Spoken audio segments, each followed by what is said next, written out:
Thanks. It's them and not you guys this week, huh? Oh, man. It's good to be with you this morning. A couple things I want to make mention of. Good morning. Welcome. I love having people down front. I was just thinking about that. I was just thinking about, I don't know, when we have more people and people are willing to sit in the splash zone, It's funny to me because, we buy tickets to something, we want down front, one of my greatest memories of my entire life was the last time that I went and saw Metallica play, right? And it was with several guys from here, and we agreed, we had general admission tickets, I was like, hey, you guys need to skip work, and we need to go early. We need to get there when the doors open, right? And so we did. And then we got to spend, the rest of the evening watching all these ladies that had probably had a little too much to drink hit on John Taylor. So it was, I don't know which was more entertaining, the band or that whole fiasco. So I don't, it's a lot of fun. But no, we're glad. For real though, we've had this summer we've had record numbers of people for a summer. In the last few weeks, we've hit 500 people, and right at it one week, and then we hit it another week. And for July, you guys are supposed to be, at the beach and stuff. So, but no, it's awesome, and it's and I know we've got a lot of newer folks that are hanging out with us, and we're glad that you're here. Thank you for being here, and let us know how we can help you get plugged in and feel more included on what's going on around here. We, don't be afraid to talk to us, okay? You don't have to run out as soon as it's over with. We'd love to hang out with you. So, But a couple things we'll make mention of going on. We've got the golf scramble coming up, and if you haven't signed up, but you play golf, like to pretend to play golf, any of those things, we'd love to have you. I will be there, I suppose, doing what I did last year, which is launching golf balls with an AR-15, which is pretty awesome. You can pay a little extra money to do that if you want to do that. But all the money being raised for this is going toward helping our kids and student room, that's the big room next to this room, trying to make it better, buying some equipment, buying some sound treatment, some lighting, all that kind of stuff, where our students can move fuel into there on Wednesday nights, and that our kids, even our kids' church and whatnot, would have a much better space there. And so it's just, we've got a lot of things like that we've just had on the back burner for years, and we just feel like it's time to step that up, time to do something about that. So anyway, it's for the kids. So come, bring your money, and we also got businesses that are, sponsoring holes and all that kind of stuff. If you want to be a part, and even in one of those ways, just go talk to them at the front desk, and they'll get you straightened out. We also have a new grief share starting up. I know Ben will mention a bunch of this stuff later. So, but I know some of you like to slip out, at the very end or something and miss all that. So don't want you to be completely clueless. But if you've had some loss in life, and you just know in your heart you need to probably work through some of that, you need some help doing that, that's what that's for. And man, what an impactful thing. I have already heard from so many people that went through it earlier this year. So look into that, check that out. We'd love for you to be a part of that if you feel led to do so. So cool stuff. Well, let's jump into Peter. If you've got your Bible and you want to get it out, we're going to the book of John today. The book of John, chapter 21.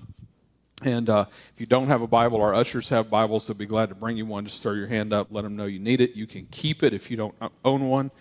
We'd love for you to have it. But John 21 is where we're going today. And I think we talked about Peter, because we've been talking about Peter for the last many weeks, through the whole summer really. And the thing about Peter, and we talked about last week him denying Christ 3 times, and you guys, I'm sure, tracking with that, or maybe watched it online or whatever. But if you're not familiar, Jesus predicts at one point that Peter is going to deny him before Jesus is even crucified. And this is right here toward the end of this moment with Peter, where he is like, he's gung-ho, like, Jesus, I'm your guy. He's, cutting ears off of people and, all kinds of stuff, trying to, prove to Jesus his love and his, commitment to him and, loyalty and all these things. And Jesus at some point, just kind of turns to Peter and says, Peter, here's the truth. The truth is you're going to deny me 3 times. And Peter's like, man, no way, And so, that's been kind of his attitude. I'm here with you. I'm rolling with you, all that kind of stuff. And then he does deny Jesus 3 times. And then I'm trying to give you a synopsis here since we're picking up here a little later on in the scriptures. But then, Jesus is, this is while Jesus was being arrested that he denies Jesus, but then Jesus is beaten, and then Jesus is killed, okay? And then there comes a point where Jesus comes back, he rises from the grave, which was prophesied that would happen, that 3 days later that he would come back to life, and he does that, right? And so we have Jesus alive. Peter happens to get to be one of the first people to see Jesus after he's risen from the grave. We talk about this at Easter. I've made a bigger deal out of, all that, and Peter specifically this past Easter. But, we see Peter get to be one of the first disciples, one of the first couple disciples to see the risen Jesus, to realize that this was happening and all these things. And then we're picking up here later on after Jesus has revealed himself to several people, but included in that are many of the, all of the disciples. Minus Judas at this point. And so, what we have here is we have this moment that we're picking up today where Jesus is now revealing himself for the 3rd time to the disciples, okay? And so in this moment, there's a little more one-on-one going on. There's a little more like this is calculated going on, although on the surface, if you're just reading the passage, you may not realize, the calculations that are going on Jesus' side of things. But we want to talk about that today. Let's talk about that today. And so, we've got this moment where Peter, just imagine being Peter, okay, at this moment, and you've denied your friend. You've lied about knowing him basically to the general public at this point 3 times. And now Jesus is back from the dead, and you're still with Jesus, and you know that Jesus knows because Jesus told you were going to, and you're like, no way. And then you do, how does that make you feel if you're Peter? It makes you feel like a failure. And I think about failure in our lives. I think about all the things that I've failed at over time. And we all have these things if we look back. Now, a lot of us don't like to think about these things, but I think the truth is that failure is good for us as long as we don't let it define us. And we talked about that last week. But failure is one of those things for us that if we allow it, it will cripple us. And we've probably all struggled with that at times, but we look back on relationships and friendships and, just all kinds of stuff. Business opportunities and attempts, financially, family-wise. First 5 years of our marriage, we couldn't have kids. We assumed we wouldn't have any kids. We actually started an adoption. We did that twice. And each time we got pregnant. We got all the way past the part where you give them the first initial $1,000 twice. Gone forever, right?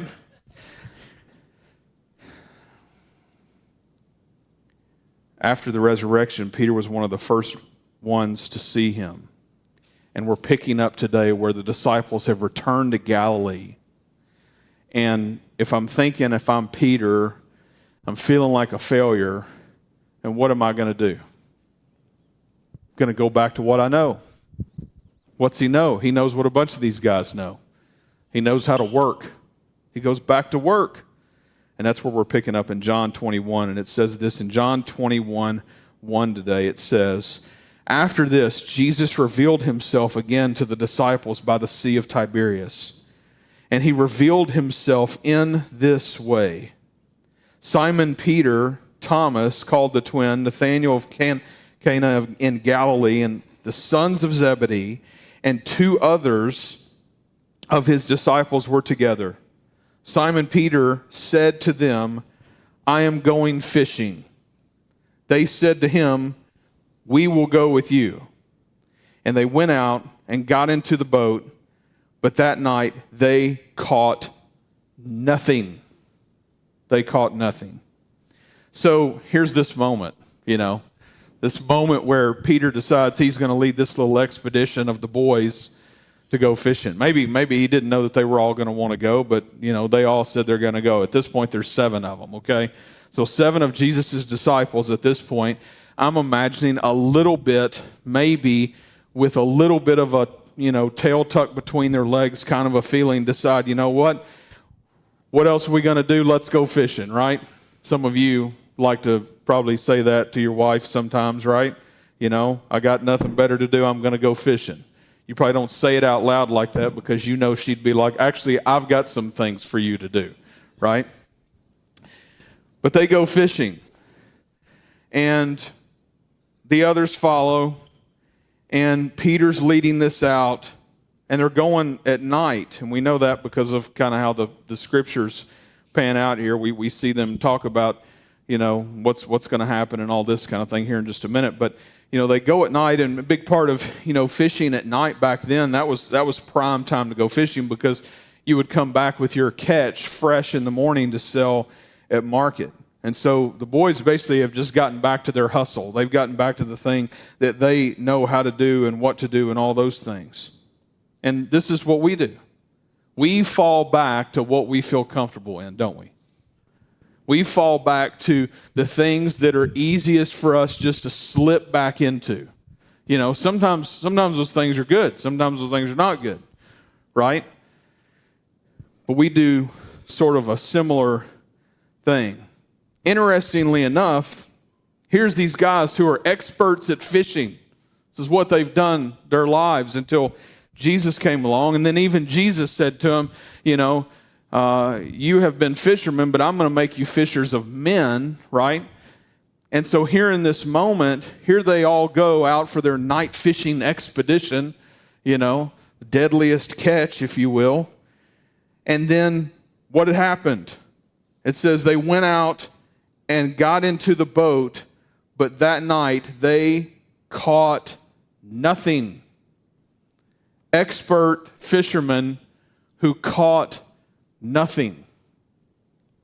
I love that. I think that sometimes we need to be reminded that we're not as great as we think we are. Right? Sometimes it doesn't work out our way. Sometimes it feels like you're beating your head against a wall. I wrecked my car recently. I have spent, I can't tell you how many hours just this week alone trying to talk to people who supposedly have cars for sale. It is the craziest thing I have ever seen in my life. If I've got something for sale and you message me and say, hey, I'm interested in buying that, I'm like, when you want to meet? Let's go. I want your money. I want to get rid of the junk, right? Not these people.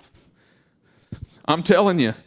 It has been just flat amazing to me. So, I've gone literal days waiting to talk with individuals who apparently have these vehicles for sale that I want to talk to them about buying it. To the point that, I was on the phone with one guy this week. I was like, look, I just want to get this done. I want to be done with this. Can we make this happen? Well, I don't know. Maybe. What? You got to be kidding me. Oh, man. I have been fired up this week about that, I can tell you. Sometimes we need to be reminded that no matter how hard we work, no matter how good we are at something, that at the end of the day, we're not the ones in charge. I want to jump to verse 4 here. And in verse 4 it says, just as day was breaking, Jesus stood on the shore, yet the disciples did not know that it was Jesus. Jesus said to them, "Children, do you have any fish?" They answered him, "No."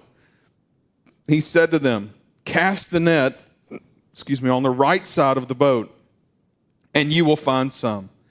So they cast it, and now they were not able to haul it in because of the quantity of fish. That disciple whom Jesus loved therefore said to Peter, "It is the Lord." When Simon Peter heard that it was the Lord, he put on his outer garment, for he was stripped for work. In other words, he was, yeah, you got it. They're fishing, just a bunch of guys fishing, right? And threw himself into the sea. The other disciples came in the boat, dragging the net full of fish, for they were not far from land, about 100 yards off. Verse 4 gives us the inkling, we already knew that they had gone out at night, but in verse 4 we recognize that, morning has come. It says, just as day was breaking, Jesus stood on the shore, right? And so, here we have Jesus at the shore. They don't know it's him. He yells at them, "Hey, did you guys catch anything?" That's the fisherman talk. Like if you ever go to a dock and there's a bunch of fishermen around, that's the thing that they're asking. Did you catch anything? No? Okay, yeah. Well, that's because you don't know what you're doing, all right? So, that's what they're thinking. They may not say it out loud. They're like, "Oh, okay, yeah, well, good luck, you're fishing with that? Oh, great, good luck with that, So Jesus is like, "Did you catch anything?" "No, we didn't catch anything. We haven't caught anything." And then he responds, and it's like deja vu to the book of Luke, right? Haven't we heard this story before? Hasn't this happened before, right? And Jesus tells them, "Cast your net to the other side of the boat." Now, again, I mentioned earlier that there was a whole lot of strategy and what's going to happen through what we're studying today. And it's all over the place. This is one of those pieces of the puzzle where we see something happening that has already happened before. Something that is this reminder that God is behind the scenes doing something that we need at times in life. Furthermore, he goes on, they go on, they cast their nets to the other side. What happens? They've caught so many fish, they can't even pull the nets in. At this point, we are told that the disciple whom Jesus loved, which is John, he's writing in the third person here, right? He says, the disciple whom Jesus loved, therefore said to Peter, "It is the Lord." And when Simon Peter heard that it was the Lord, he puts on his clothes and jumps in the water. He doesn't even want to wait for the boat. He is gone. He is taken off trying to get to Jesus, right? The other disciples come in the boat, and they get to shore. And the rest followed, nets full of fish, all of this. And then we pick up in verse 9. And in verse 9 it says, when they got out on land, they saw a charcoal fire in place with fish laid out on it and bread. Jesus said to them, "Bring some of the fish that you have just caught." So Simon Peter went aboard and hauled the net ashore full of large fish, 153 of them. And although there were so many, the nets were not torn. Jesus said to them, "Come and have breakfast." Now none of the disciples dared ask him, "Who are you?" They knew it was the Lord. Jesus came and took the bread and gave it to them. And so with the fish, this was now the third time that Jesus was revealed to the disciples after he was raised from the dead. So Jesus on shore, waiting for the disciples to come in. They get there, he's already got a fire going, right? A charcoal fire. Time for breakfast. What are we having today, Jesus? Fish and bread.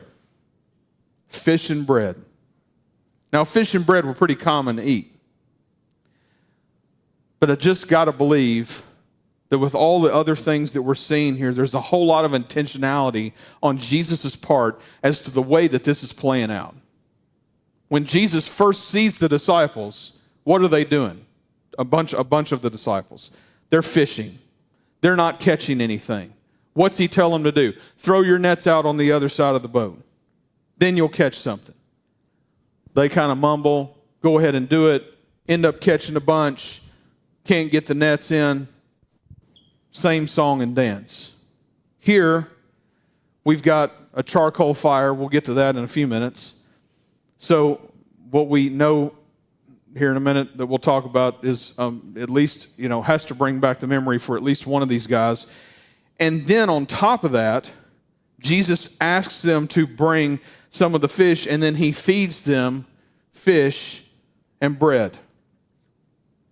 I think it's interesting the way that this all goes down, because if you read it, Jesus came, verse 13, Jesus came and took the bread and gave it to them, and so with the fish.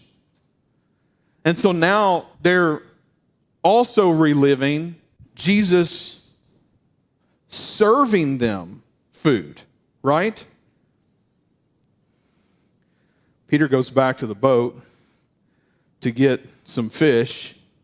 They go ahead and apparently do the count right then, which of course, as fishermen, everybody, we got to get our counts. We're laying them all out at the dock and hanging them up on the things, and we got to get our pictures made with all of it, right? And they're posting it on social media, and everybody's like, man, that's a great bunch of fish. It's been, like at least 3 years since you guys had that many fish. You guys are supposed to be experts. What have y'all been doing? We've been fishers of men for the last 3 years. Oh, okay, yeah, that makes a lot of sense to us. And then here comes this moment where Jesus is having them come to shore to be with him, for them to eat together, and he feeds them, and he gives them bread and fish, serving them. And now we're reminded that this is the third time that he has appeared to them since the resurrection. So they've seen him a couple times, but he's not staying with them, right? If you go, I think this is interesting, by the way, and we're not going to get to it, and I hate it because I just knew we couldn't time-wise, so here I am doing it anyway, right?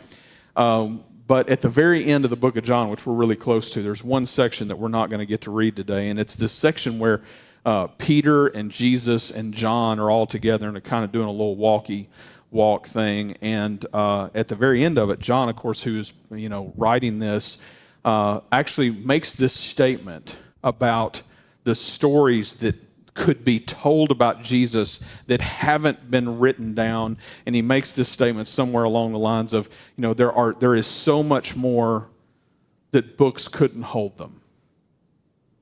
And I'm just reminded, we know bits and pieces of what the Lord has wanted us to know. But for those that were there in that time, and I don't know exactly, there's no way to know exactly how many times Jesus appeared to people that we don't even know about. But we know all of these other times, not just to the disciples, but to others, where Jesus would be there and teach and all this, and appear to, he's literally, before it's over with, has appeared to hundreds of people.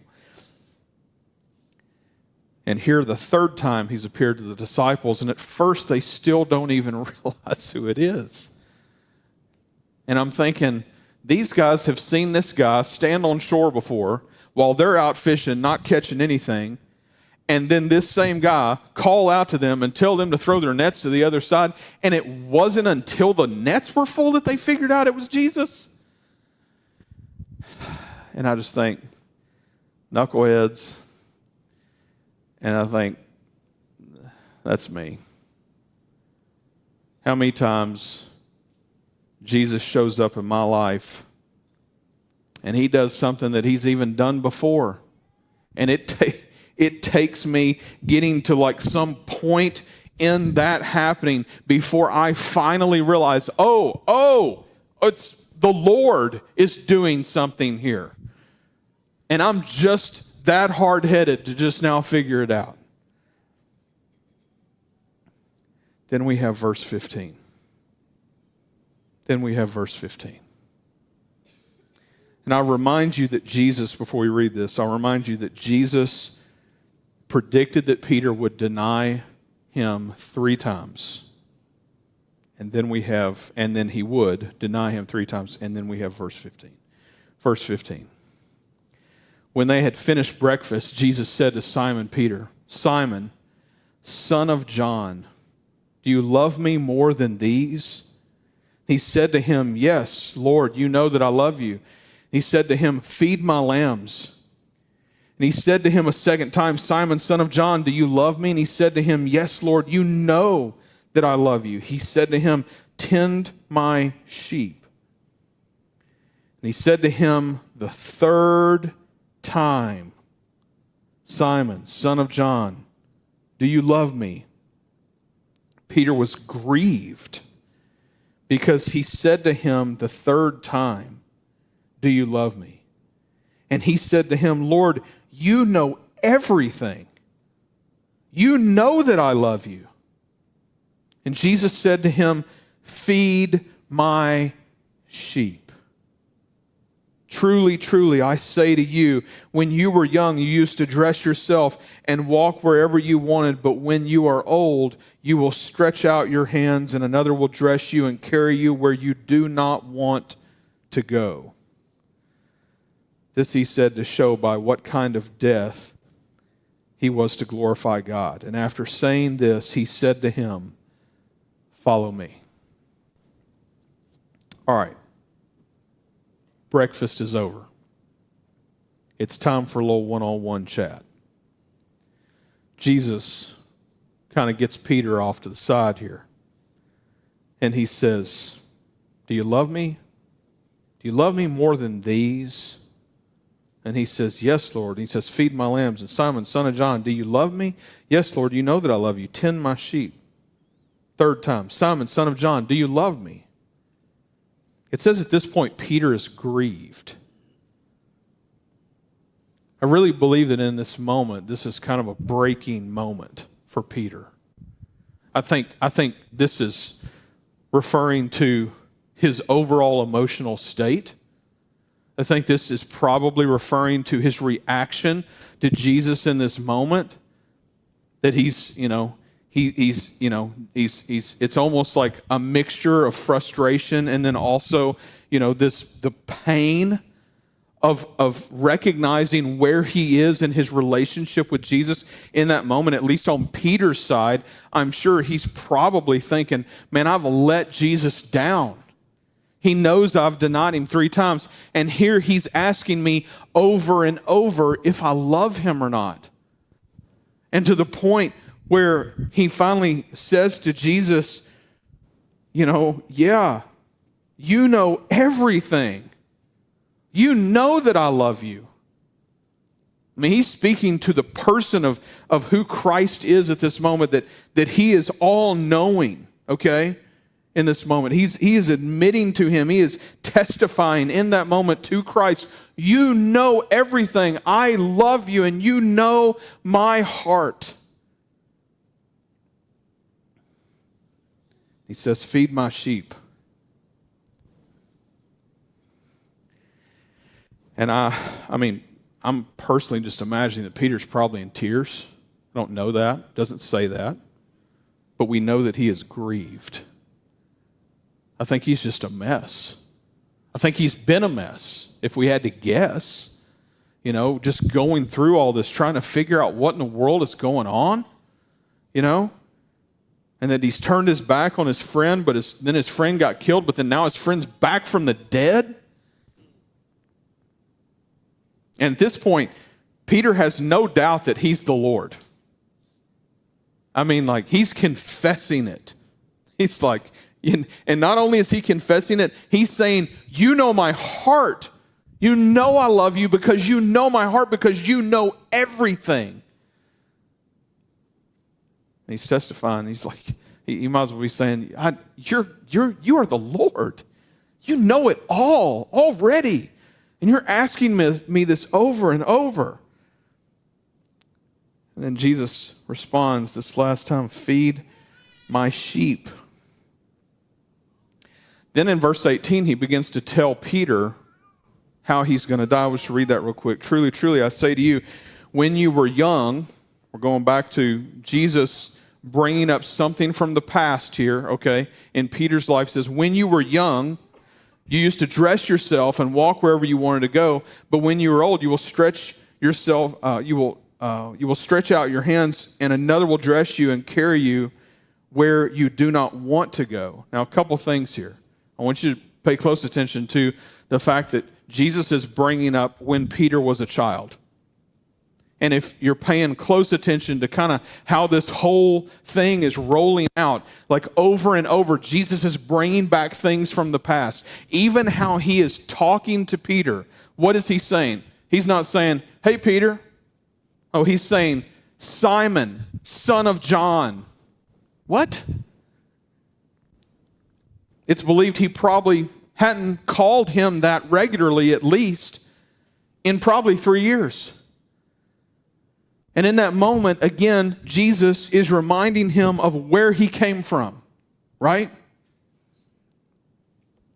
And at the same time, he's asking him, do you love me? And of course, Peter's like, yes, I love you. I truly love you. And he's like, okay, feed my lambs, tend my sheep, feed my sheep. And then he tells Peter what the end of his life is going to look like. And we know from history, it's not in the Bible, but we know from history that Peter is believed to have been crucified, possibly upside down. We don't know that. That's not a proven thing as far as we know, but possibly believed to have been crucified upside down. And the reason for that has always been said that Peter did not want to die in the same fashion in which Jesus did, that he was not worthy for that to happen to him. But either way, Peter died a martyr because he was telling people about Jesus. Jesus is here telling Peter, this is what's going to happen to you. But he goes into that by starting with, remember when you were young. Remember when you were young? Well, this is what's going to happen when you're old.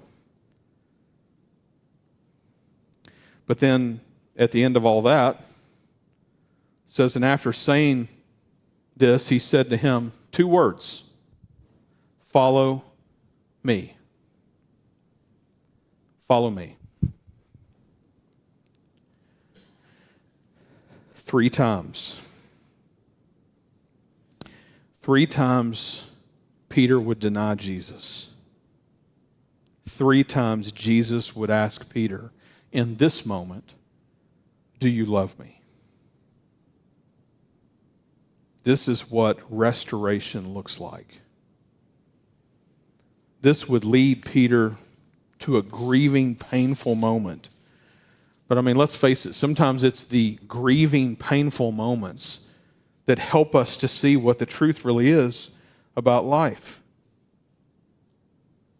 These types of moments in our lives are the moments in which we respond after recognizing something that God has done. Jesus shows up at their workplace.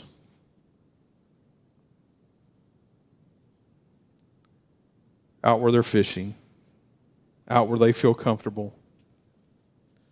He shows up with this reminder that there's really bigger fish to fry. And when he starts talking about feeding his lambs and tending to the sheep and feeding the sheep and all that, he's not talking about farm work. He's talking about his people, the great shepherd, speaking to Peter, the guy who denied him 3 times. And yet Jesus is still honed in on this guy to be the guy that he would use to do so many unbelievable things. I bet Peter thought that 153 fish, I bet they thought that day, that was amazing. Go back to the other day that Jesus had them do the same thing and they had all those fish. I bet they all thought that was amazing. But they had no idea that the whole statement of you are fishermen, but I'm going to make you fishers of men, how true that would become, that in just the very near future, shortly after this, and we'll be studying that in a couple weeks, would be them fishing for men, and it wouldn't be 153, it would be thousands. Thousands.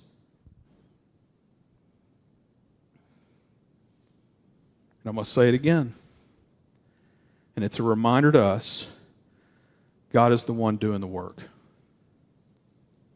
not us. It's not our programs. He does it. I'm thankful He's the one that does it.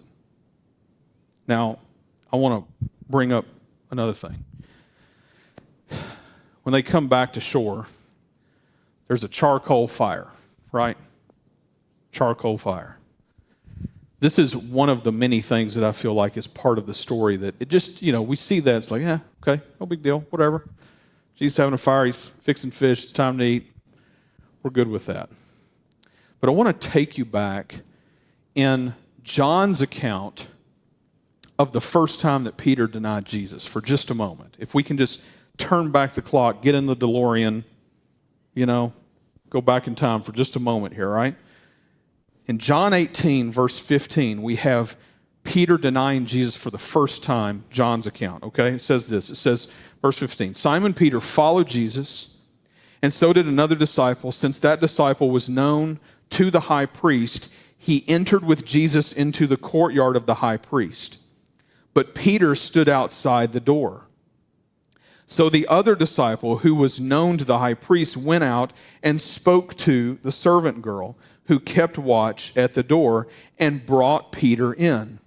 The servant girl at the door said to Peter, "You also are not one of this man's disciples, are you?" And he said, "I am not." First denial right there, okay? And if you remember John, well, you might, if you hadn't looked at it, the other two denials are in another section a little further down in the scriptures there in the book of John.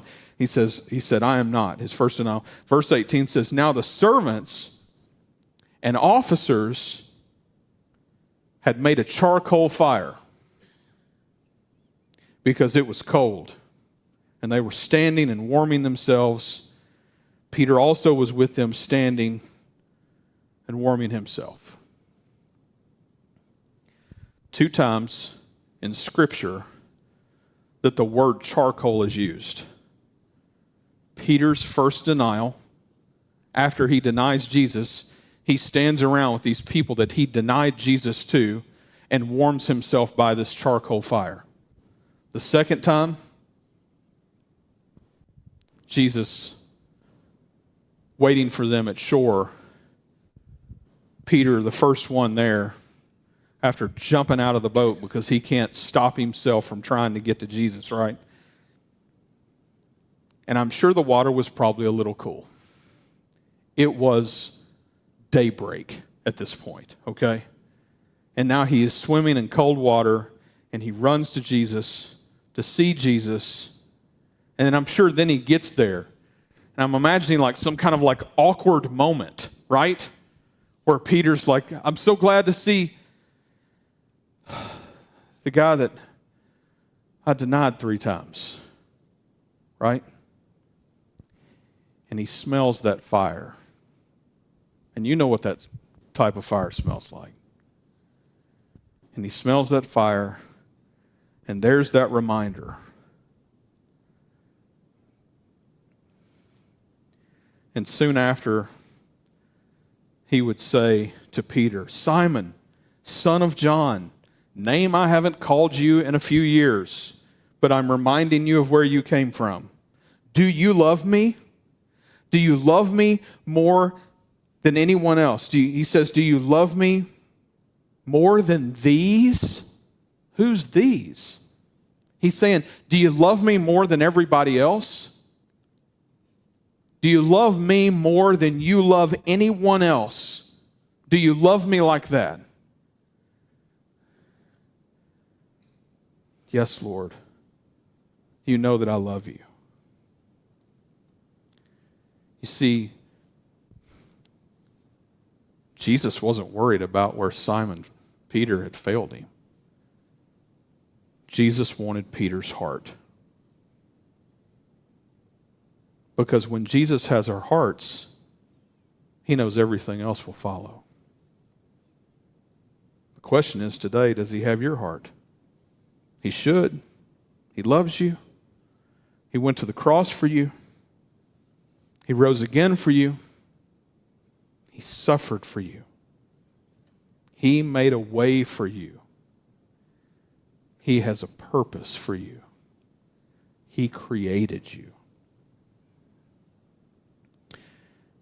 If you go all the way back to verse 1, in verse 1 of John 21, I just want to read that one verse real quick. It says this. It says, after this, Jesus revealed himself again to the disciples by the Sea of Tiberias, and he revealed himself in this way. 2 times in that verse, it says Jesus revealed himself. 2 times. How does he reveal himself? Oh, he's petitioning with the best of them. He's more creative than the rest of us all put together. And by the rest of us, I mean everybody on the planet Earth. He turns back the clock in the names in which he would call Peter, in the things that he would be about to do that were like things from the past that he had already done.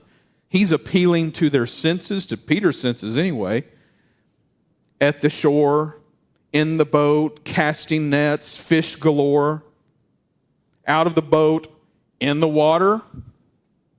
Remind you of any other time Peter might have gotten out of a boat into the water, right?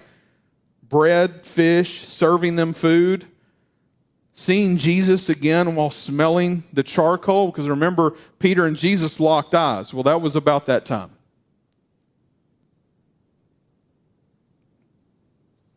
Simon, son of John. And I think about us, and I think, how hung up we get on our failures and how we let it keep us from doing anything. In fact, we let our failure predict our future, or at least we start to believe that our failure will predict our future. But I mean, look at Peter. Zach Eswine, writing for Desiring God, wrote this. He said, failure pokes the tender ribs of memory. And he's speaking about Peter. It says, failure pokes the tender ribs of memory, makes us wince. Too many storms sinking.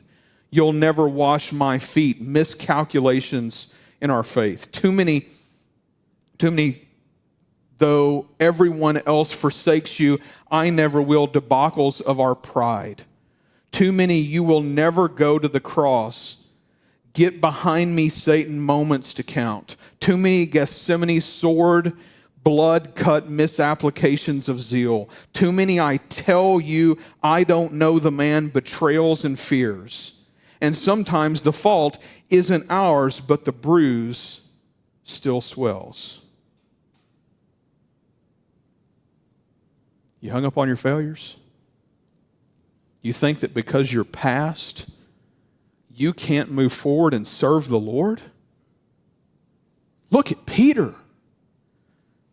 Jesus is about to take this guy and start his church.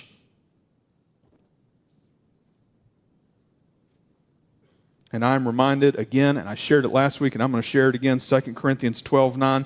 But he said to me, my grace is sufficient for you, for my power is made perfect in weakness. Therefore, I will boast all the more gladly of my weaknesses, so that the power of Christ may rest upon me. For the sake of Christ, then, I am content with weaknesses, insults, hardships, persecutions, and calamities. For when I am weak, then I am strong. You know what Peter's betrayal got him? It led him to his calling.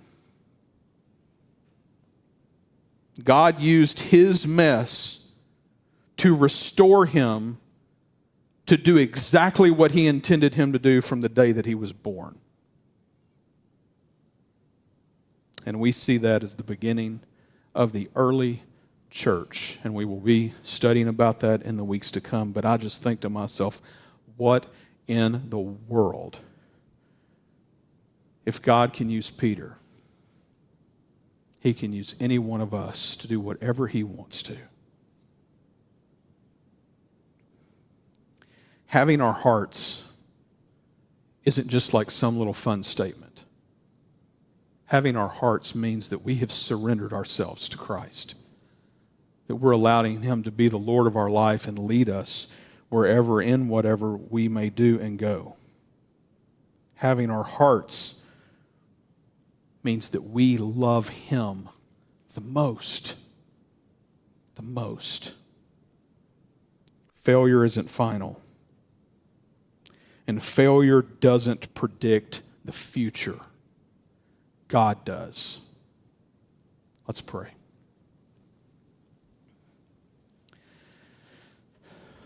God, we come to you.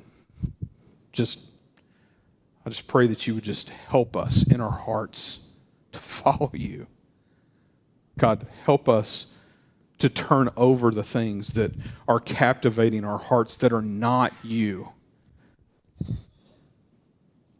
And may we make our worship about you in all the things, not just on Sundays or Sunday mornings or when we're singing our favorite song or reading our favorite verse. God, I pray, Lord, that in all the things, God, that you would be our Lord, that you would have our hearts.